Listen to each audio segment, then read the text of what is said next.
Hello everyone! Welcome back to Roots Travel Visa Assistance.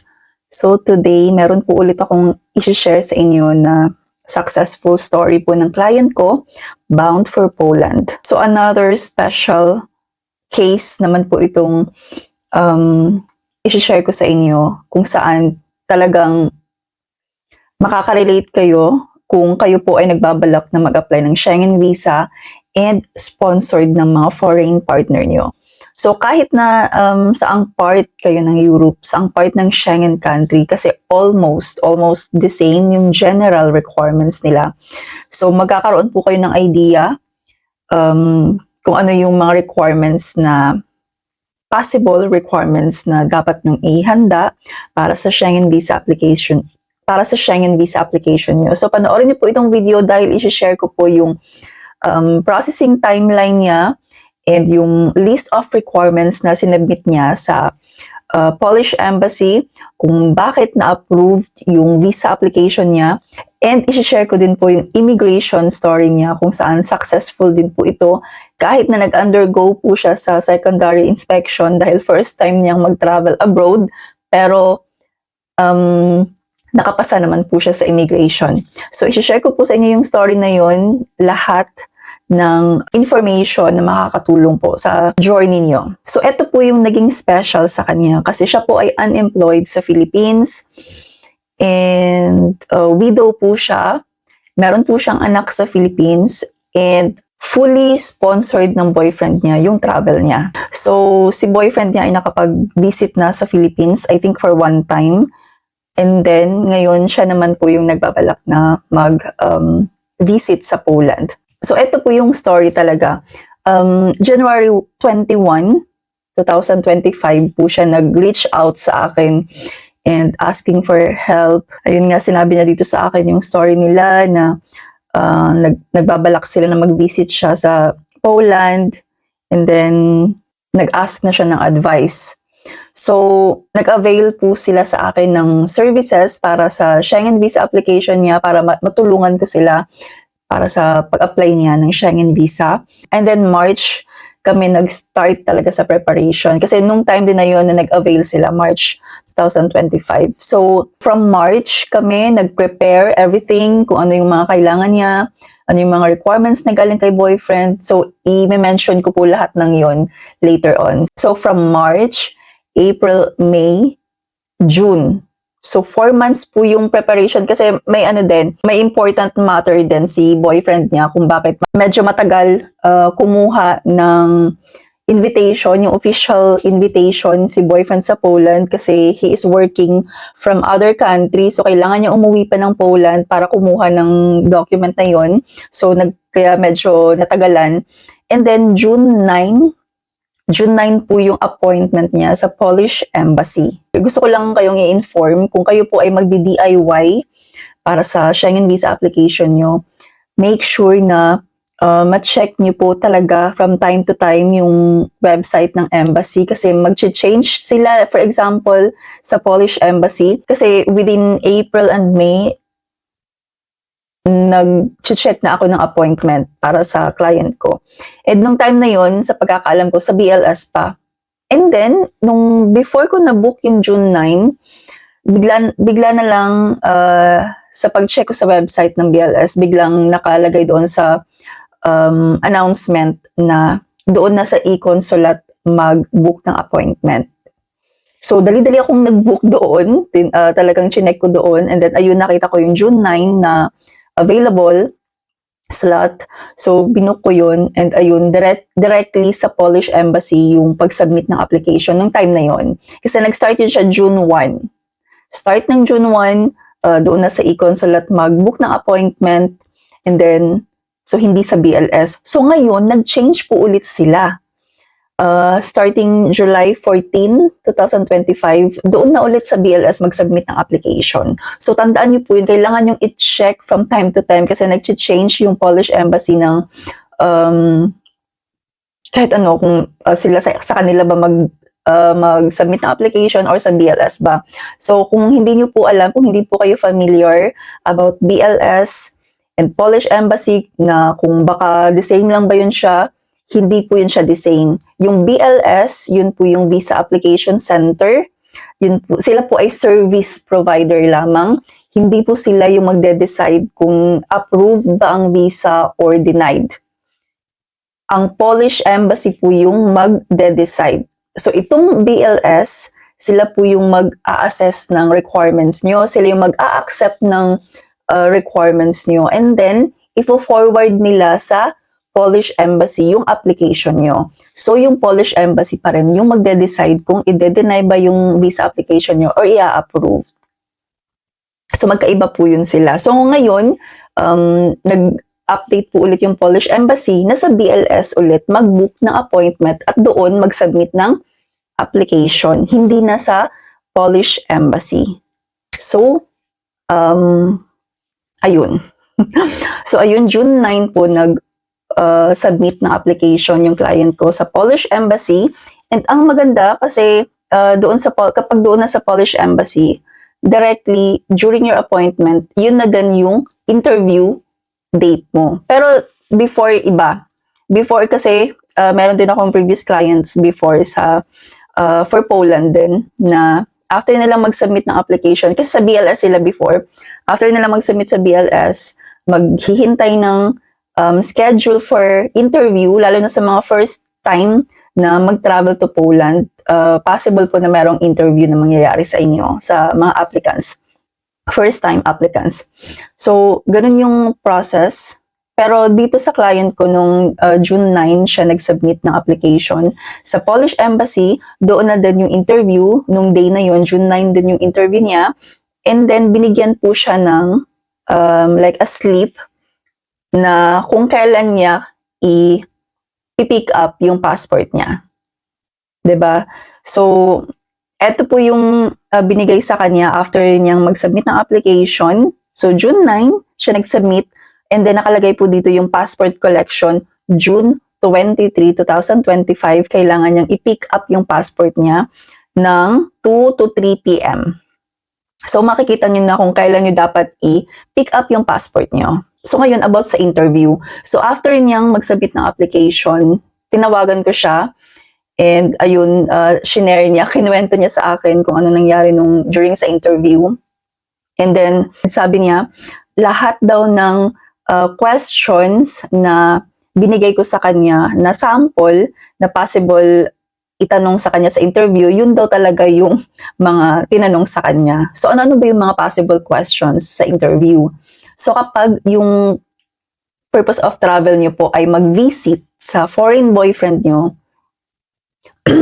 and fully sponsored kayo ng boyfriend nyo, yung mga questions po ay about sa relationship nyo. Saan kayo nagkakilala? Paano kayo nagkakilala? Nag-visit ba siya sa Philippines? Gaano na kayo katagal na magkarelasyon? Meron ba kayong balak na magpakasal? Meron ka bang balak na for good sa Poland? Mga ganong questions. So, mag-ingat po kayo sa mga isasagot nyo. Kung ano po yung dapat kasi mag-match yung purpose of travel nyo sa visa type na i-apply nyo. So, ngayon, itong client ko, nag-apply po siya ng visit visa. Kasi yung purpose of travel niya ay magbibisita sa boyfriend niya sa Poland. So, match siya, di ba? Mag-visit siya sa boyfriend niya, then visit visa yung i-apply. So, ganun daw po yung tinanong sa kanya about sa boyfriend niya, about sa relationship nila. And syempre magtatanong din po about sa iyo na applicant. Kung ano yung strong ties mo sa Philippines, ano yung reason na uuwi ka pa talaga sa Philippines, ano yung source of income mo kung meron. Pero kung wala, then be honest lang. So, eto po yung mga requirements na sinubmit ng client ko sa Polish Embassy sa Manila. Original passport, copy ng passport bio page, one color passport sized photograph, proof of relationship nila ng boyfriend niya. So, eto na po yung mga photos nila together, chat conversations, call logs, remittances, and pwede din po yung mga previous tickets kung meron, previous hotel bookings, ganun. And then, eto po yung strong ties na sinubmit niya, yung bank certificate and bank statements niya for the last 6 months. And then yung proof of pension niya kasi siya po, so yung na-mention ko nga po kanina, siya po ay widow and yung deceased spouse niya po ay merong pension na nakukuha. So sa kanya po napupunta kasi meron silang anak. So ayun po yung parang source of income niya. And then meron din po siyang SSS contributions, copy ng death certificate ng late spouse niya, and then yung PSA birth certificate niya at ng mga anak niya. And nag-provide din po siya ng PSA birth certificate ng mga apo niya. Kasi kinuwento ko po ito sa cover letter niya na yung parang kung ano ba yung pinagkakaabalahan niya ngayon since siya ay unemployed. So, kinuwento ko doon sa cover letter na siya yung nag-aalaga ng mga apo niya kasi yung mga anak niya po ay mga adult na and they have their own family and nagtatrabaho full-time. So, siya po yung nag-aalaga ng mga apo niya. So, yun kinuwento ko kaya nag-submit din siya ng birth certificate ng mga apo niya. And then, yung copy ng national ID niya. And then, ngayon, ito naman po yung so, bali yung strong ties niya po ay yung family niya. Yun lang talaga kasi unemployed siya. And then, ito naman po yung proof of sponsorship na galing kay boyfriend. Itong officially registered invitation. So, every Schengen country, actually, hindi lahat, but almost every country sa Schengen or sa Europe, meron po silang meron silang sariling official na invitation or proof of sponsorship. So, kapag kayo po ay merong host sa Schengen country, dapat alam niyo kung ano ba yung official invitation kasi ito po yung sobrang importante na document na makakatulong sa application nyo kapag sponsored po yung travel nyo or meron kayong host or merong mag-invite sa inyo. So, ito po sa Poland, ito po yung official nila na invitation. So, yun, meron po siya nun. And then, copy ng passport bio page ni boyfriend and yung copy ng passport pages na merong travel stamps, yung nag-travel siya sa Philippines. And then, proof of pension or kung merong work yung sponsor niyo mag-provide ng payslips, contract, or certificate of employment. And then, nag-provide din ng bank certificate and bank statements yung boyfriend niya. And now, dahil itong client ko po ay nag-avail ng full package services, full package visa assistance. So, ito po yung mga services or documents na pre-provide ko para sa application niya. So, yung visa application form, ako po yung nag-fill up ng application form niya. Ako po yung nag-book ng appointment niya. And then, ginawan ko po siya ng cover letter, personalized na invitation letter. And then, flight reservation, yung flight itinerary niya, round trip. And then, travel insurance. So, yun po lahat yung mga requirements na sinabit niya sa Polish Embassy. So now, baka meron sa inyo na naka-experience na sobrang kompleto yung requirements, pero na denied pa rin yung application. So, kahit kasi kompleto yung requirements nyo, kung for example, hindi nag-match yung mga information sa application nyo, possible po na ma-denied yung visa application nyo. So, kailangan nyo talaga, you really need to be careful sa pag-prepare ng mga documents nyo na walang mali sa mga information and mag-match doon sa purpose of travel and mag-match doon sa visa type na i-apply nyo. So, kasi yung iba, for example na lang, na hindi nila alam na meron palang visit visa at meron din palang tourist visa. 'Di ba? So, meron akong previous client na ganun yung naging story nila na denied yung first application kasi mali yung visa type na in-applyan nila. For example, nag-apply sila ng tourist visa kahit na meron naman silang host or sponsor doon sa destination. And tourist visa yung in-applyan nila, hindi sila nag-provide ng official invitation. So kasi kapag tourist visa ka, may ano po, may difference sa requirements. Kapag tourist visa ka, dapat meron kang detailed itinerary and proof of accommodation. Either hotel or invitation letter pwede. Pero kapag tourist visa, usually hotel talaga yan siya. Kasi kapag meron kang invitation, merong mag-invite sa'yo, doon ka na mabibilong sa visit visa. Pero hindi po ito lahat na country ha. May countries na kahit parang isa na lang yung tourist at saka visit visa. Meron din pong country na iba yung tourist visa, iba din yung visit visa. So kailangan po talaga kung magdi-DIY kayo, kailangan mag-research po talaga kayo kung ano-ano yung mga visa type na ino-offer ng embassy. So ayun, June 9, so June 23, 2025, kinuha niya, pinick up ng client ko yung passport niya and na-approved yung visa niya. So 61 days yung duration of stay na in-approve sa kanya, yun din po yung ni-request namin, 61 days din. So single entry, and ayun, 61 days. So, nag-flight po itong client ko ng July. Kailan ba ito siya nag-flight? So, July 1, nag-flight po itong client ko from Manila to Poland. So, sa Manila po siya nag-start. I think NAIA Terminal 3. Pero naging successful naman. So talagang hinintay ko na mag-chat siya sa akin kung successful ba yung immigration niya. So ayun, before po siya nag-flight ng July 1, ay binigyan ko po siya ng list of requirements kung ano yung ipe-prepare niya para sa immigration. So of course, number 1 po doon is yung affidavit of support and guarantee dahil sponsored yung travel niya ng non-relative. So kapag non-relative and sponsored, kapag sponsored kayo ng non-relative, itong affidavit of support and guarantee ay possible po talaga itong hahanapin sa inyo sa immigration. So meron po siya nun. Actually, ito po yung list of requirements na binigay ko sa kanya. Passport and visa, boarding pass, e-travel, round-trip ticket, original affidavit of support and guarantee na authenticated sa Philippine Embassy. Kasama po yung resibo ng authentication, and then passport bio page ng BF niya, and then yung proof of relationship nila.